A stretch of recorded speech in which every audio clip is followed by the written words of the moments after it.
അപ്പൊ നമ്മളൊക്കെ ആവറേജ് പിള്ളേരാണ്, നമ്മൾക്ക് വേണ്ടി ഒന്നും സംസാരിക്കാൻ ആരുമില്ല എന്നൊരു റീല് ഞാൻ കണ്ടായിരുന്നു.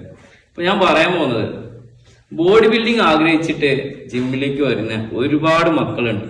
അവരുടെ വർക്കൗട്ടും അവരുടെ ലൈഫ് സ്റ്റൈൽ ഷെഡ്യൂളും കാണുമ്പോൾ സങ്കടം. ബോഡി ബിൽഡിംഗ് ലെവലിലേക്ക് വന്ന് ഒരു 17 വയസ്സ് മുതൽ ഒരു 20 വയസ്സ് വരെ കഷ്ടപ്പെട്ട് പണിയെടുക്കുന്ന പിള്ളേര്, അവർക്ക് കറക്റ്റ് പ്രോട്ടീൻ ഹിറ്റ് ചെയ്യാൻ പറ്റാതെ പലരും എന്താ പറയാ, വർക്കൗട്ട് മാത്രം ഇങ്ങനെ കൊണ്ടുപോയിട്ട് ബിൽഡ് ചെയ്യുക എന്നുള്ളൊരു ലെവലിലേക്കാണ് പോയിക്കൊണ്ടിരിക്കുന്നത്. നമുക്കറിയാം, സ്റ്റേജിലൊക്കെ നമ്മൾ പെർഫോം ചെയ്യുന്നത് വളരെ തുച്ഛമായ ആളുകളാണ്. കാരണം കേരളത്തിൽ അത്രത്തോളം ജിമ്മിൽ കഷ്ടപ്പെട്ട് ആ ബോഡി ബിൽഡിങ്ങിന് വേണ്ടി വർക്കൗട്ട് ചെയ്യുന്ന മക്കളുണ്ട്. അപ്പം ഇവരോട് എനിക്ക് പറയാനുണ്ടെങ്കിൽ, മക്കളെ, നിങ്ങളെ ഡീമോട്ടിവേറ്റ് ചെയ്യാൻ വേണ്ടിയിട്ടല്ല പറയുന്നത്.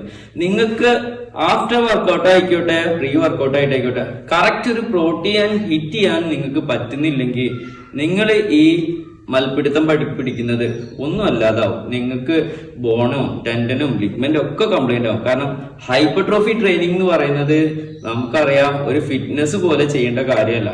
നമ്മളെ ഒരു 1 hour വെയിറ്റ്, ഏകദേശം 1 repetition അടിക്കുന്ന വെയിറ്റിന്റെ 70% to 80% അല്ലെങ്കിൽ 65% നമ്മൾ ചെയ്യണം.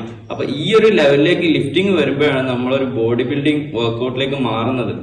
അപ്പം അത്രത്തോളം നമ്മളെ മസിലിനെ എക്സ്പ്ലോർഡ് ചെയ്തതിന് ശേഷം നമുക്കൊരു പ്രോട്ടീൻ ഹിറ്റ് ചെയ്യാൻ പറ്റുന്നില്ലെങ്കിൽ നമ്മൾ ഈ ചെയ്യുന്നതൊക്കെ വെറുതെ ആവും, ലൈഫിന് വരെ ത്രെട്ടൺ ആയിട്ട് വരും. അപ്പൊ നിങ്ങൾ ആലോചിക്കേണ്ടത്, എങ്ങനെയെങ്കിലും നിങ്ങൾക്ക് നിങ്ങളുടെ റിക്കവറി പീരീഡിൽ മാക്സിമം നിങ്ങൾക്ക് അമിനോ ആസിഡ്സും അതേപോലെ റിക്കവറി സപ്ലിമെന്റ്സ്, എന്താണോ സപ്ലിമെന്റ്സ് ഇല്ലെങ്കിൽ സപ്ലിമെന്റ്സ് വേണ്ട, നാച്ചുറലി പോസിബിൾ ആവുന്ന എല്ലാ റിക്കവറി സംഭവങ്ങളും നിങ്ങൾ നിങ്ങളുടെ ലൈഫിൽ സെറ്റ് ചെയ്തതിന് ശേഷം മാത്രമേ നിങ്ങൾ ബോഡി ബിൽഡിംഗ് മേഖലയിലേക്ക് ഇറങ്ങാവൂ. ഇല്ലെങ്കിൽ എന്നെപ്പോലെ മുതുക്കനായതിനു ശേഷം നിങ്ങൾ ശ്രമിക്കുകയാണെങ്കിൽ നിങ്ങളെ ഗ്രോത്ത് ഹോർമോൺ പ്രൊഡക്ഷനും ടെസ്റ്റോസ്റ്ററോണും ഒക്കെ ഓൾറെഡി ഡൗൺ ആവും. അപ്പൊ ഈ ചെറുപ്രായത്തിൽ നിങ്ങൾ ഈ ശ്രമിക്കുമ്പോൾ നിങ്ങൾ ഈ കാര്യം കൂടെ ഒന്നുകൂടെ കോൺസെൻട്രേറ്റ് ചെയ്യണം. അതേപോലെ റിക്കവറി പീരീഡിൽ നിങ്ങൾ വേറെ വല്ല പണിക്കും പോയി കഴിഞ്ഞാൽ നിങ്ങൾക്ക് ഇതൊരു കാരണവശാൽ നടക്കുന്ന ഒരു കേസല്ല. അപ്പോൾ നിങ്ങൾ ആത്മാർത്ഥമായിട്ട് പണിയെടുക്കുന്നത് നിങ്ങൾക്ക് വേണ്ടിയാണെങ്കിൽ ഈ കാര്യത്തിനും കൂടെ നിങ്ങൾ സമ്പാദിക്കുകയോ അല്ലെങ്കിൽ നിങ്ങൾ ആരെങ്കിലും ഹെൽപ്പ് ചോദിക്കുകയോ എന്ത് വേണമെങ്കിലും നല്ല മാർഗത്തിലൂടെ കേട്ടോ നിങ്ങൾ ആർജിച്ചെടുത്തിട്ട് ബോഡി ബിൽഡിങ്ങിന് വേണ്ടി ശ്രമിക്കുക. അതേപോലെ കണ്ടമാനം വാരി വലിച്ച് വർക്കൗട്ടിലേക്കല്ല, ഓരോ പ്രോഗ്രാംസും ഷെഡ്യൂൾ ചെയ്തുകൊണ്ട് വേണം നിങ്ങൾ വർക്കൗട്ടിലേക്ക് ഇറങ്ങാനായിട്ട്. അപ്പം ചെറിയ ഹെൽപ്പൊക്കെ എന്നെ വിളിച്ചാൽ ഞാൻ പറഞ്ഞുതരാം.